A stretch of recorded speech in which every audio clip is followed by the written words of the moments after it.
Hello everyone, welcome to my channel Accounts Made. I hope you all are doing great. So 11th हम लोग start कर चुके हैं अपना चैप्टर बिल्स ऑफ एक्सचेंज और इसमें मैंने आपको बता दिया है बिल्स ऑफ एक्सचेंज और प्रॉमिसरी नोट का डिफरेंस. सो होपफुली आपको समझ में आ गया होगा. अगर आपने अभी तक वो वीडियो नहीं देखी है तो आप उसको देख सकते हैं. Link for the same I provide you in description box. आज मैं आपके साथ बिल्स ऑफ एक्सचेंज की जर्नल एंट्रीज डिस्कस करने वाली हूँ. फर्स्ट केस की, फर्स्ट सिचुएशन में किस तरीके से एंट्री बनाएंगे आज वो डिस्कस करते हैं. विद दैट आपको ड्यू डेट का कॉन्सेप्ट भी मैं इसी वीडियो में शेयर करने वाली हूँ. सो स्टार्ट करते हैं अपनी जर्नल एंट्रीज से. जर्नल एंट्री कवर करेंगे आज पहली सिचुएशन की. क्या?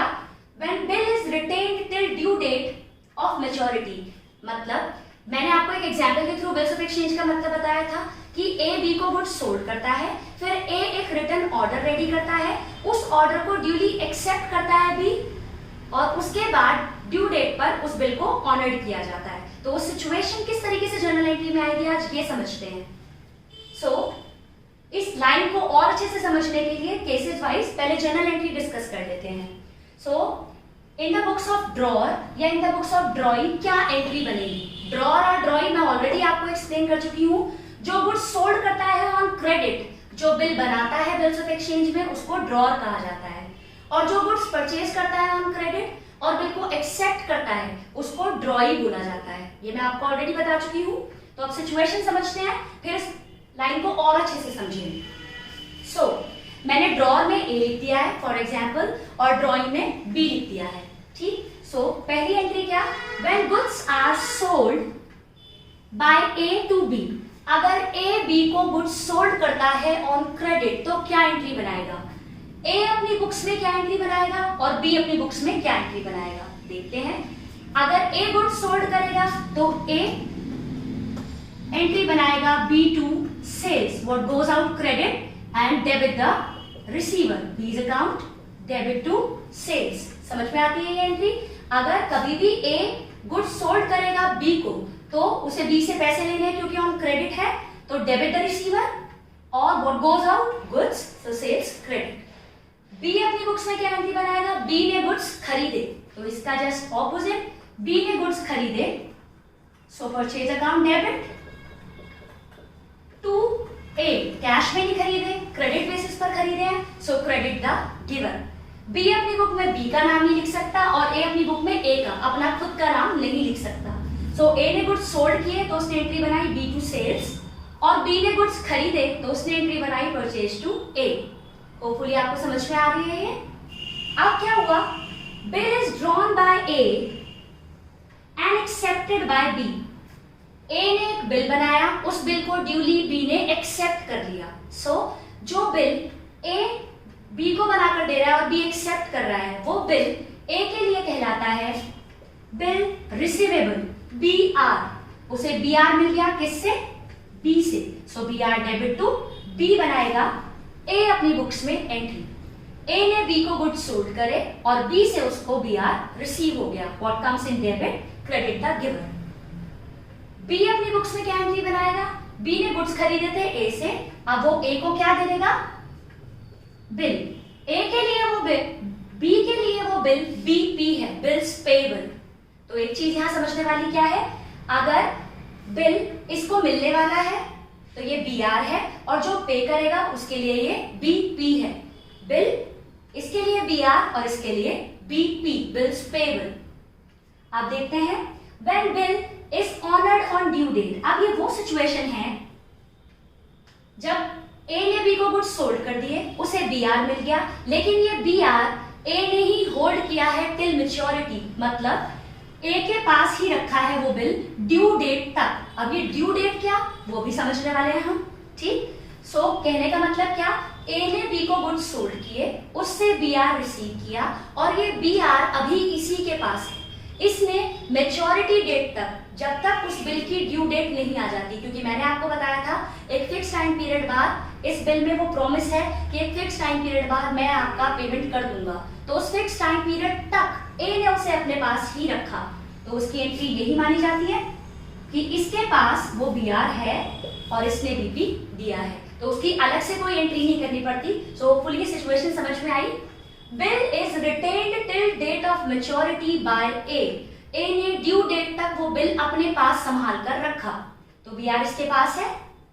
अब क्या हुआ, ड्यू डेट पर वो ऑनर्ड हो गया। ऑनर्ड मतलब उसका पेमेंट आपको कैश में रिसीव हो गया, आपको मतलब ए को। तो ए अपनी बुक्स में क्या एंट्री बनाएगा, कैश या बैंक टू बी आर, और बी अपनी बुक्स में क्या एंट्री बनाएगा, उसने अपने बिल के अगेंस्ट पेमेंट कर दिया, कैश या बैंक। होपफुली आपको समझ में आ गया। एक बार सिर्फ ए और सिर्फ बी के पार्ट पर इंडिविजुअली एंट्री पढ़ते हैं।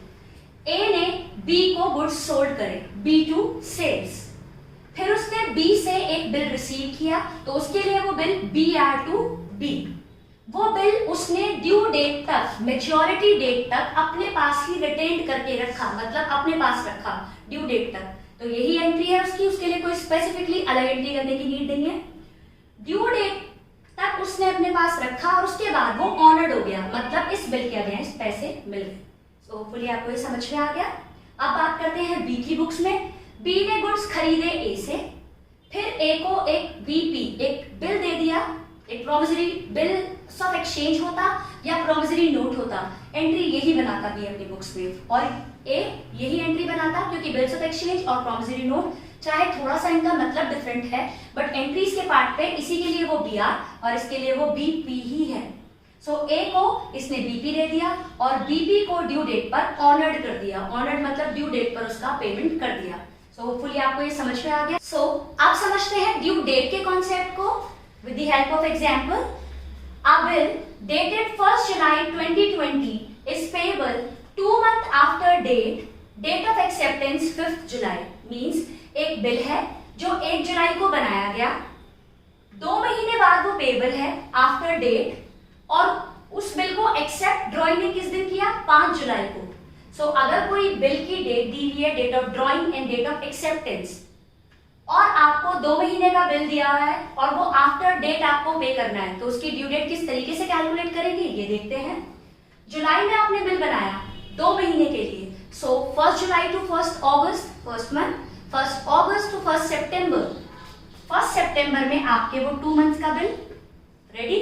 लेकिन इसमें आपको ड्यू डेट बनाने के लिए क्या ऐड करना पड़ेगा, 3 days ऑफ ग्रेस, 3 दिन की लीनियंसी आप समवेयर देते हैं। सो आपके बिल की ड्यू डेट अगर आफ्टर डेट कह रखा है, तो मैंने 1st जुलाई से 2 महीने काउंट किए और फिर उसमें 3 days ऑफ ग्रेस ऐड कर दिए। सो 4th सितंबर will be your due date.